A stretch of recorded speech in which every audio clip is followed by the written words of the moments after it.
बंधु मैंने सुदशा व्रत आमर ओडिया घरे घरे पालन होता है। यही व्रत प्रत्येक विवाहिता नारी एवं पुरुष माने करिपारिबे, जहाँकि सुदशा व्रत बही रे वर्णित रही जे एही व्रत को उभय नर नारी करिपारिबे।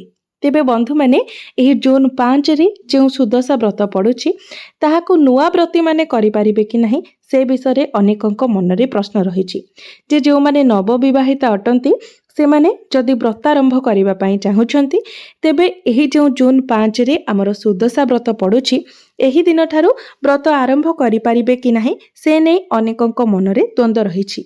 तेबे बंधु माने प्रथम कथा है ज्येष्ठ मासरे जदि सुदशा व्रत पड़े तो ज्येष्ठ मासरे प्रथम थर व्रत आरंभ करा जाए नहीं।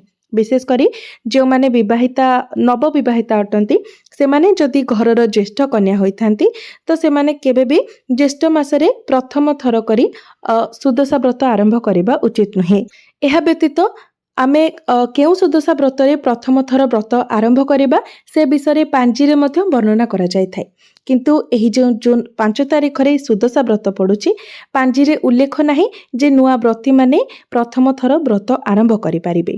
तेणु एही जून 5 रे नवविवाहिता माने प्रथम थर करी व्रत आरंभ करि पारिबे नाही।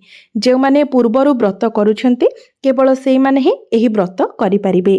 तेबे बंधु माने सुदशा व्रत रे 10टी मंडा पिठा पूजा होइथाए।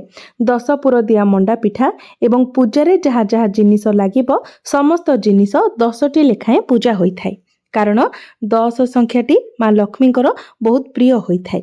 10 प्रकारर फल, 10 प्रकारर फूल, 10टी दुब, 10टी बरकोली पत्र, 10टी बेलपत्र, 10टी हलदी गुला, 10टी गुआ, 10 पाखुड़ार पद्म फूल, 10टी अरुआ चाउलर गुला, 10 मुख थिबा दीप इत्यादि।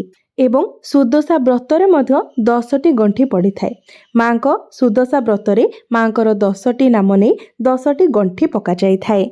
तेबे व्रतरे माँकर जो 10टी नाम नहीं 10 गंठी पड़ी थाए सेही 10टी गंठीर नाम हेउची प्रथम गंठीर नाम लक्ष्मी नारायणी, द्वितीय गंठीर नाम कमलिनी, तृतीय गंठीर नाम श्रीहरिप्रिया, चतुर्थ गंठीर नाम पद्मालया, पंचम गंठीर नाम अटई कमला, षष्ठ गंठीर नाम चंचला, सप्तम गंठीर नाम विघ्नसेनी, अष्टम गंठीर नाम सिंदूर दुलणी, नवम गंठीर नाम दुर्गति नासिनी एवं दशम गंठीर नाम विष्णु पाटराणी।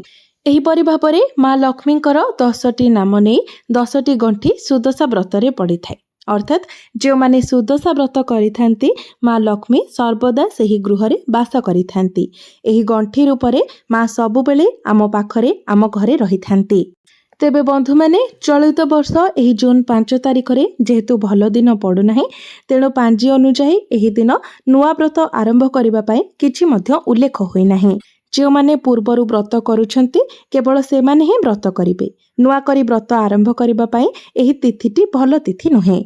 जो माने नुआ व्रत करिवे से माने केवल पूजारे साहाय्य करिवे, प्रसाद प्रस्तुति रे साहाय्य करि पारिबे, सबु नीति नियम को मानि पारिबे, किंतु आपण व्रत करि पारिबे नाही।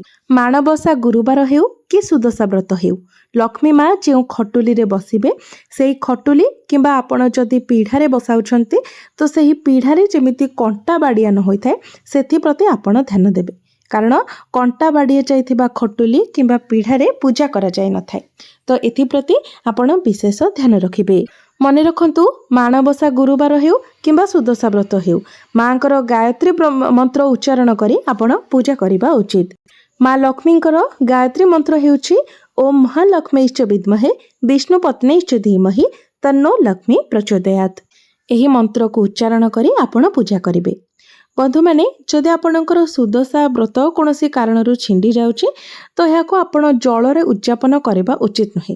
आपण याको धोई हळदी पानी रे धोई नेबे, तापरे ताको आपण व्रत पेड़ी रे साइती रखिबे। एवं जदि आपण अन्य काहार सुदशा व्रत पाउछंती तेबे कोन करबा उचित?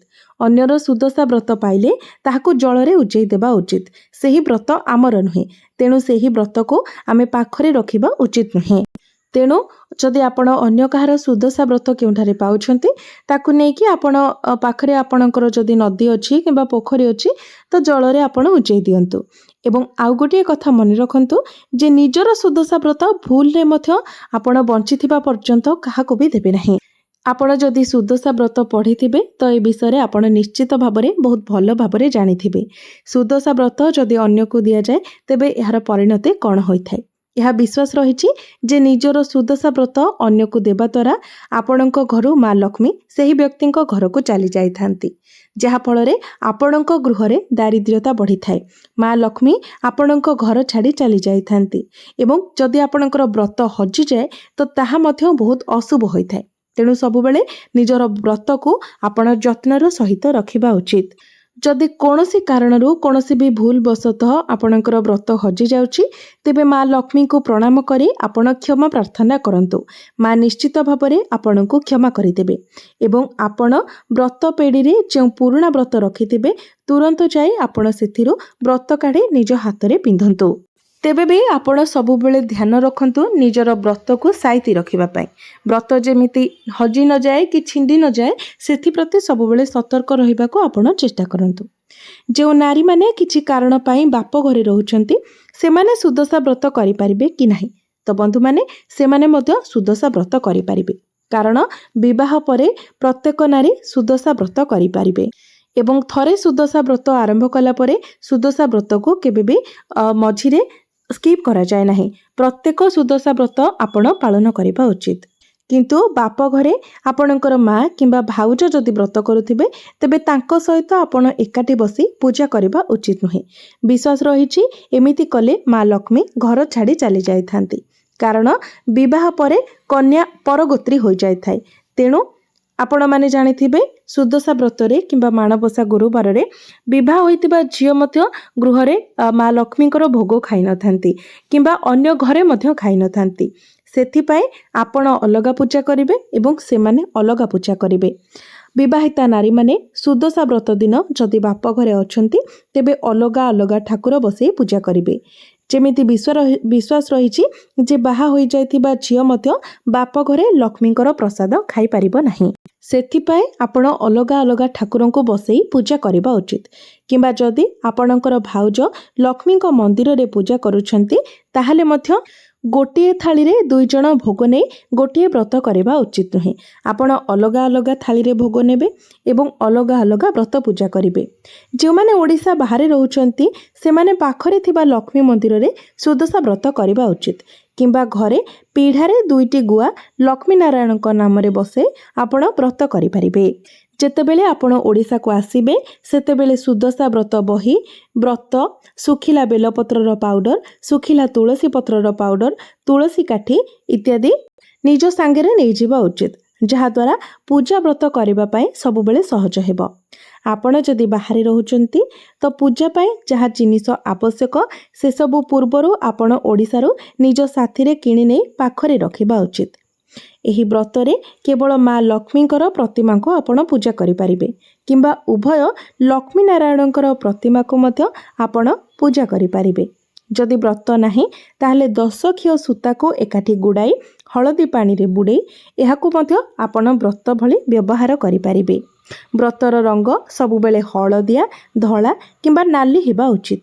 ଅନ୍ୟ କୌଣସି ରଙ୍ଗର ବ୍ରତ ମାଙ୍କ ପାଖରେ ପୂଜା ହୋଇନଥାଏ। ଗୁରୁବାର, ଅମାବାସ୍ୟା, ସଂକ୍ରାନ୍ତି, ଶନିବାର, ମଙ୍ଗଳବାର ଏହିସବୁ ଦିନ ଗୁଡ଼ିକରେ ନିଜ ହାତରୁ କେବେ ବି ବ୍ରତ କାଢ଼ିବା ଉଚିତ ନୁହେଁ। ବ୍ରତ ପାଇଁ ଯାହା ସବୁ ଜିନିଷ ଆବଶ୍ୟକ ତାକୁ ଆପଣ ପୂର୍ବ ଦିନଠାରୁ ସଜାଡ଼ି ରଖିବା ଉଚିତ, ଯାହାଦ୍ୱାରା କି ପରଦିନ ଆପଣ ବ୍ରତ ପୂଜା କଲାବେଳେ ଆପଣଙ୍କୁ ସୁବିଧା ହେବ। ପୂର୍ବ ଦିନରୁ ଆପଣ ନିଜର ଘରର ଚାରିଆଡ଼ ପରିଷ୍କାର ପରିଚ୍ଛନ୍ନ କରିନେବେ, ଘରର ଅଳନ୍ଧୁ ସବୁ ଝାଡ଼ି ନେବେ। କିନ୍ତୁ ମନେ ରଖନ୍ତୁ ସୁଦଶା ବ୍ରତରେ ବାସି ଝୋଟି ପକାଯାଏ ନାହିଁ। ତେଣୁ ଆପଣ ଶୀଘ୍ର ଉଠିଯିବେ, ସ୍ନାନ ସାରି ନେବେ, ତାପରେ ଆପଣ ଝୋଟି ପକାଇବେ। ଘରେ ଯେଉଁ ବିବାହିତା ନାରୀମାନେ ଅଳସୁଆରେ କିମ୍ବା ଗର୍ବରେ ସୁଦଶା ବ୍ରତ କରୁନାହାନ୍ତି ସେମାନଙ୍କ ଘରେ ମା ଲକ୍ଷ୍ମୀ ରହିନଥାନ୍ତି। ଏହା ହେଉଛି ସୁଦଶା ବ୍ରତ। ସୁଦଶା ବ୍ରତ ନ କଲେ ଘରେ କୁଦଶା ପଡ଼ିଥାଏ।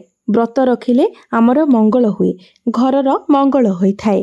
ଯେଉଁ ପୁରୁଷମାନେ ସୁଦଶା ବ୍ରତ ରଖିବେ ସେମାନେ ମଧ୍ୟ ହାତରେ ସୁଦଶା ବ୍ରତ ବାନ୍ଧି ପାରିବେ, କିନ୍ତୁ ପୁରୁଷମାନେ ସୁଦଶା ବ୍ରତ ବାନ୍ଧିବା ପାଇଁ ଚାହୁଁନାହାନ୍ତି। ତ ସେମାନେ ବ୍ରତ ରଖିପାରିବେ, ଉପବାସ କରିବେ, ମାଙ୍କର ପୂଜାରେ ନିଜର ପତ୍ନୀଙ୍କୁ ସାହାଯ୍ୟ କରିପାରିବେ ଏବଂ ପ୍ରସାଦ ମଧ୍ୟ ସେବନ କରିବେ। ସ୍ୱାମୀ ଏବଂ ସ୍ତ୍ରୀ ଉଭୟ ବ୍ରତ ରଖିବେ। ସେହି ବ୍ରତକୁ ସ୍ତ୍ରୀ ନିଜ ହାତରେ ବାନ୍ଧିବେ। ତେବେ ବନ୍ଧୁମାନେ, ଏହା ଥିଲା ସୁଦଶା ବ୍ରତ ସହ ଜଡ଼ିତ କିଛି ଗୁରୁତ୍ୱପୂର୍ଣ୍ଣ ନିୟମ ଏବଂ ଗୁରୁତ୍ୱପୂର୍ଣ୍ଣ ତଥ୍ୟ। ତ ଆପଣମାନଙ୍କୁ ମୋର ଏହି ଭିଡ଼ିଓଟି ଯଦି ଭଲ ଲାଗିଥାଏ ତେବେ ଭିଡ଼ିଓଟିକୁ ଲାଇକ୍ କରି ଚ୍ୟାନେଲଟିକୁ ସବସ୍କ୍ରାଇବ୍ କରିଦେବେ ଏବଂ କମେଣ୍ଟ ବକ୍ସରେ ଭକ୍ତି ଏବଂ ଶ୍ରଦ୍ଧାର ସହିତ ଜୟ ମା ଲକ୍ଷ୍ମୀ ନିଶ୍ଚୟ ଲେଖିବେ।